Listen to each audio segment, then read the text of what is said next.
Up ટ્રેન્ડમાં શું છે, higher top higher bottom equals to up trend. એટલે નવા ટોપ બનાવે ને નવા બોટમ બધા હાયર હોવા જોઈએ, એટલે આ સિક્વન્સને અપ ટ્રેન્ડ કહે. હવે આનું વિપરીત શું છે, આ બધી ટ્રેન્ડ ક્યારે ને ક્યારે તો ખતમ થાય. ઘણીવાર એવી અપ ટ્રેન્ડ ચાલતી હોય તો આપણને એમ લાગે કે આ ચાલતું જ રહેશે, આપણે એવા એક ઇલ્યુઝનમાં આવી જાય. પણ જ્યારે ટ્રેન્ડ ખતમ થાય તો એક નવી ટ્રેન્ડ શરૂ થાય, which is called down trend. તો આપણે જોઈએ ડાઉન ટ્રેન્ડમાં શું દેખાય છે.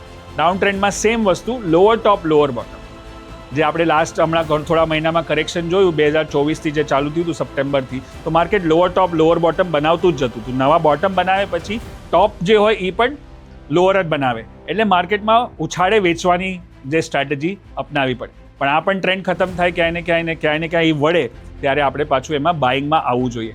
તો આ છે લોઅર ટોપ lower bottom down trend, right. હવે ત્રીજી જે ટ્રેન્ડ છે એ પણ માર્કેટમાં ખાસા ટાઈમ સુધી ચાલતી હોય છે, which is called as sideways trend. Sideways એટલે માર્કેટમાં રેન્જ બાઉન્ડ કે ને કે ચોપી છે, વોલેટાઇલ છે, કે ક્યાંય નથી જતું. ઉપરના ટોપ્સ પણ સેમ છે, બોટમ્સ પણ સેમ છે. એટલે આમાં શું છે કે ટ્રેડ કરી શકાય પણ થોડું મુશ્કેલ થઈ જાય, કેમ કે ઘડી ઉપર નીચે થાય છે.